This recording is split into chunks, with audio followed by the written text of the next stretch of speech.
When people imagine the fall of Rome, they usually picture the same scenes: barbarians at the gates, shattered legions, palace intrigues full of deception. But the collapse of empires isn't caused only by attacks from the outside. Most of the time, they rot from within. And one of the strongest forces that brings them down has always been money. Rome didn't fall only because of wars or corruption. The collapse of its currency was a major cause of the collapse itself. And the lesson to take from this is still valid for every modern state that thinks it can tweak the money a little and get away with it. Let's go back in time for a moment. For centuries, the backbone of the Roman economy was the silver denarius. When it was minted in 211 BC, it was almost pure silver. Soldiers were paid with it, merchants demanded denarii, and people stored their savings in silver. A coin wasn't just money, it was a symbol of trust in metal form. If there was trust in the empire, there was trust in its money.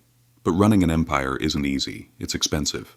Paying armies, maintaining roads, funding wars. Over time, taxes stopped being enough. So the emperors returned to a very old but easy method. They reduced the silver content in the coins. Instead of saying, "I'm raising taxes," quietly lowering the value of everyone's money felt much more convenient. The numbers tell the whole story. During Augustus's reign, the denarius was 95% silver. By the time of Caracalla, it had dropped to 50%. Under Gallienus, it was almost entirely bronze, covered with a thin silver wash. People figured it out, of course. Even the appearance of the coins had changed. And the most predictable outcome followed: inflation. Wheat that once cost a single denarius suddenly cost dozens. Soldiers demanded higher pay because they couldn't make ends meet, and merchants stopped accepting the devalued coins. In some places, people even went back to bartering. When money lost credibility, everything else fell apart. By the 3rd century, the empire entered one of the worst periods in its history: invasions, diseases, civil wars, economic collapse. Emperors were being killed before even completing a year in power. Behind all of this was a financial system that had hit rock bottom. The state tried to collect taxes in money that was losing value by the day. Nobody wanted to pay. Farmers didn't want to work their land anymore. Trade slowed to a crawl. Things got so bad that Diocletian issued a law imposing price ceilings, with the death penalty for those who disobeyed. But fixing prices doesn't work when the currency itself is worthless. All it did was fuel the black market. In the end, Rome abandoned the denarius entirely. Constantine's gold solidus brought back a bit of order, but it was already too late.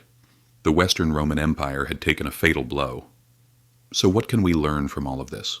Actually, it's quite simple. If money breaks, the system breaks.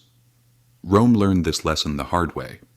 The same thing happened in Weimar Germany, in Zimbabwe, and, when milder forms, in modern economies as well.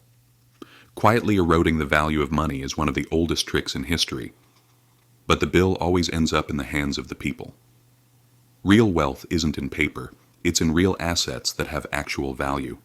And no system is truly eternal. The Romans themselves never believed that their coins could one day become worthless, but they did. History repeats itself if we refuse to understand it. Rome's currency crisis wasn't just about bad rulers. It was proof of how fragile money is when power misuses it, and today that fragility is still very much alive.